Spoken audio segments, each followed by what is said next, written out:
The average price for this view of Richardson's Bay in Sausalito, California, is more than $1.5 million. But the city and its neighbors, under agreements with a state conservation commission, have been relocating a makeshift community of boats living here for free. Katie Allerton and Michael Ortega both grew up on these boats.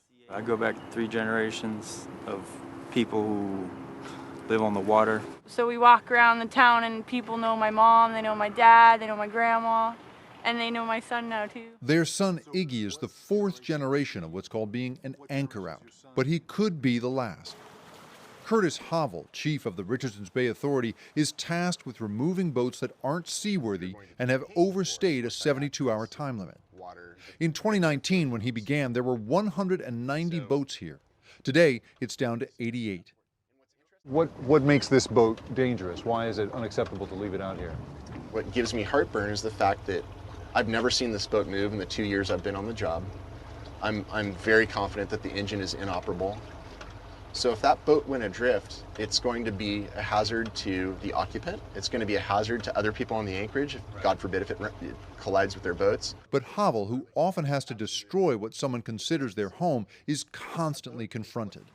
While we toured the community, residents who know to watch for Hovel approached in dinghies.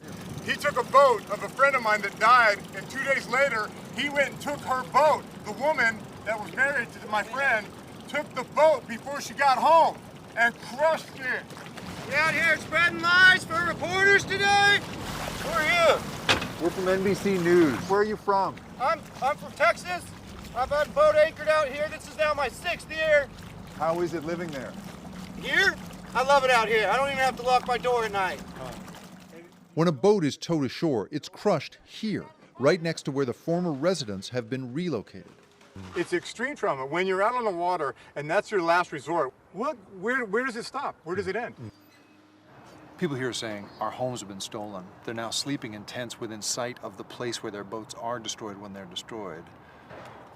Can you sympathize with their feelings? They feel very betrayed here. Yeah, I can understand. And our intent was to remove unoccupied vessels and vessels used for storage. And I realize that's tough. People are considering them their homes. And this picturesque county, one of the most expensive housing markets in the nation, doesn't have enough beds for everyone.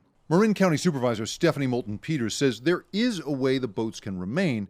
It just takes money. But if people are willing to make their boats seaworthy, and then they can stay for another few years. But advocates for those displaced from the boats say these policies are upending lives. You can't make someone homeless because their home might present some risks. There are a lot of ramshackle houses on land that we don't kick people out of because, while there might be an increased risk, we want them sheltered. You know, people say, we're all in the same boat during this pandemic. That's not true. We're all in the same storm, but we're in very different boats. And Michael and Katie say for them and their son, it goes deeper than that. When the Mayflower came to America, the first thing they did was anchor their boat off the shore. So I think they should just respect people who want to carry on that tradition. Hey, NBC News viewers, thanks for checking out our YouTube channel. Subscribe by clicking on that button down here and click on any of the videos over here to watch the latest interviews, show highlights, and digital exclusives. Thanks for watching.